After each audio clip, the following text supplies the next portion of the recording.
Mama, why? I grew up in a small town, in a small neighborhood, where everyone knew everyone and attended a small church. I have been in church as long as I can remember, and I can tell you from personal experience that Christians are not always Christ-like.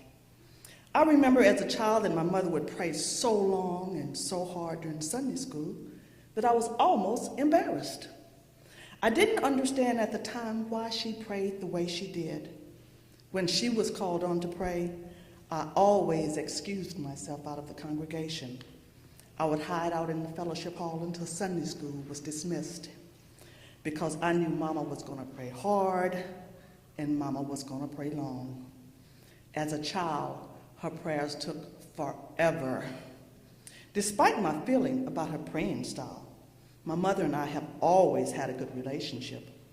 Being the youngest of 6 children and watching each of my siblings leave home to enter college or the Army, I was left as her last companion as my father and mother separated. We grew closer as I watched her release her children one by one to start their own lives in their own home. Eventually, I too left home to continue my education. Not until I gave birth to my own children did I learn that as a mother, you have to pray in season and out of season. You have to pray long and you have to pray hard. Now I realize that my mother was the wisest woman I knew. I regret I never told her. Years later, while talking to my mother about the old neighborhood and the old church members, she expressed the fact that the people had not changed very much since I was there. She continued to say that some of the members of the church have forgotten how good God is. Her job as president of the choir was at times difficult.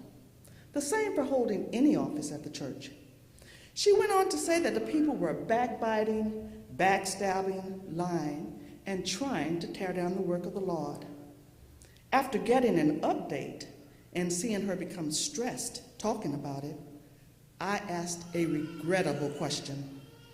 I asked, Mama, why? Mama, why do you put up with all that? Things were bad when I was there. Mama, you should just quit. It's not worth it. She looked at me in disbelief that I would say those words. Then, with love in her eyes, she said these words to me. When you have lived this long and have seen God's goodness over and over, quitting is not an option. Why do you think I pray so long and so hard? I need the Lord to bless me. I do all of this because I'm standing in the gap for my children so that your life can be a little bit easier. I have never seen the righteous forsaken, nor his seed begging bread. This is a promise he made to me about you. This life is a battlefield. That's why I am laying of blessings for you, your children, your children's children. That's why I signed up for this job a long time ago. There is no turning back, no turning around, and no quitting. I have seen God's grace and his mercy. That's the only reason we're still here. God has done so much for me that I can't tell it all. Baby, serving the Lord will pay off. Baby, that's why I can't quit. And that is why it's worth it all. She continued to say, I work for the Lord. And on this job, I have great benefits plus blessed assurance. I have a life assurance plan. That life assurance states that I have eternal life to live with God. I have a health plan.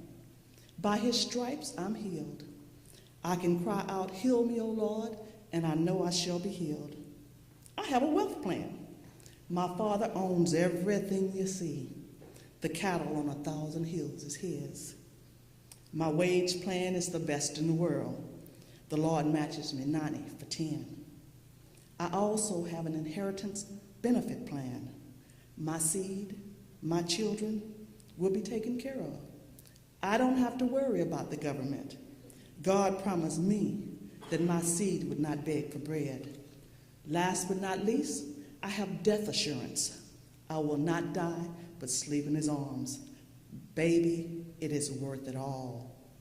I might have to go through a few things with people, but on any job, you have to go through a few things because of the people.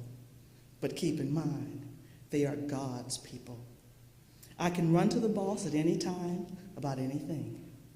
He will be just and he will be fair. It's not like working at my old job. Baby, the hard times are worth it. It helps me stay focused on my goal and keeps me running to the boss. The boss's door is always open. And each time I can hold my head up, he gives me a little bit more grace and a little bit more mercy. Baby, it is worth it all. After listening to my mother chastise me and inspire me at the same time, I understood what she was telling me. God's people are not always godly, but he loves us still. That is why he is long-suffering and patient with us. My mother taught me that working for the Lord and holding on to your faith is worth it all, because only what we do for Christ will last. Thank you.